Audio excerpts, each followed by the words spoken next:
দেশের বিভিন্ন নদী বন্দরে ৬৫ ব্যক্তি মালিকানাধীন লাইটার জাহাজে ভাসছে ৯০,০০০ টন সয়াবিন সিড। সাধারণত বিদেশ থেকে পণ্য নিয়ে বিশাল জাহাজ চট্টগ্রাম বন্দরে পৌঁছানোর পর তা ছোট লাইটারের জাহাজে করে পাঠানো হয় দেশের বিভিন্ন স্থানে। এগুলো পাঠাতে সময় লাগে কমপক্ষে ১ সপ্তাহ, কিন্তু এসব লাইটার জাহাজ বরাদ্দের প্রায় ১ মাসেও খালাস কার্যক্রম শেষ হয়নি। ফলে রমজানে ভোজ্য তেলের কৃত্রিম সংকট দেখা দেয়। অভিযোগ উঠেছে, রমজানে পণ্যের বাজার অস্থিতিশীল করতেই ইচ্ছাকৃতভাবে জাহাজগুলোকে ভাসমান গুদাম হিসেবে ব্যবহার করছে ব্যবসায়ীরা। তবে বিষয়টি অস্বীকার করেছেন আমদানিকারক ও ব্যবসায়ীরা। তারা বলছেন, এ বিষয়ে জানাই নেই তাদের। ভোক্তার অধিকার নিয়ে কাজ করা সংশ্লিষ্টরা বলছেন, অতি দ্রুত এ বিষয়ে ব্যবস্থা না নিলে ভোজ্য তেলের কৃত্রিম সংকট সহজেই কাটবে না।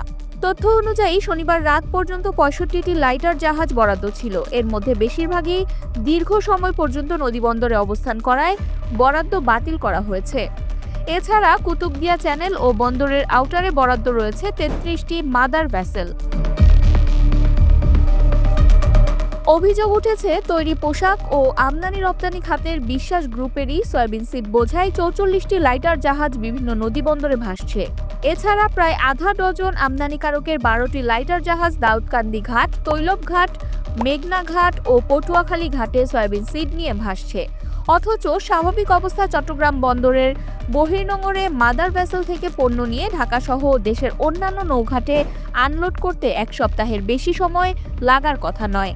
বাংলাদেশ কার্গো ভেসেল অনার্স অ্যাসোসিয়েশনের সাধারণ সম্পাদক ইঞ্জিনিয়ার মেহবুব কবিরের মতে, সয়াবিন সিড ছাড়াও গম এবং ডালবাহী আরও ৩২৫টি ব্যক্তি মালিকানাধীন লাইটার জাহাজ পণ্য নিয়ে বিভিন্ন নৌঘাটে খালাসের অপেক্ষায় রয়েছে। কিছু কিছু আমদানিকারক নিজস্ব গুদাম না থাকা সত্ত্বেও পণ্য আমদানি করেন। এসব পণ্য লাইটার জাহাজেই রেখে দেন তারা। ফলে বাজার, পণ্য সরবরাহ ও জাহাজ উভয়েরই সংকট তৈরি হয়। বাংলাদেশ কার্গো ভেসেল অনার্স অ্যাসোসিয়েশনের প্রেসিডেন্ট ও বিডব্লিউটিসির কনভেনশন সাইদ মাহমুদ বলেন, স্বাভাবিক নিয়মে জাহাজগুলো পণ্য পরিবহন করলে যে ভাড়া পেত, এভাবে আটকে থাকায় প্রতিটি জাহাজে ১০ লাখ থেকে সর্বোচ্চ ১৫ লাখ টাকা পর্যন্ত লোকসান হচ্ছে। এই দেরির কারণে লাইটার জাহাজ পরিচালনাকারীরা আর্থিকভাবেও ক্ষতিগ্রস্ত হচ্ছেন।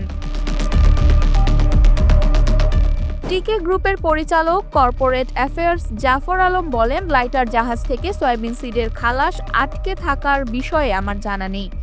কনজিউমার্স অ্যাসোসিয়েশন অফ বাংলাদেশের ভাইস প্রেসিডেন্ট এস.এম. নাজের হোসাইন বলেন, লাইটার জাহাজে এভাবে সয়াবিন সিড ফেলে রাখার কারণে বাজারে তেলের কৃত্রিম সংকট সৃষ্টি হয়েছে। এটি একটি পরিকল্পিত সিন্ডিকেটের কাজ। এর বিরুদ্ধে দ্রুত ব্যবস্থা নেওয়া প্রয়োজন।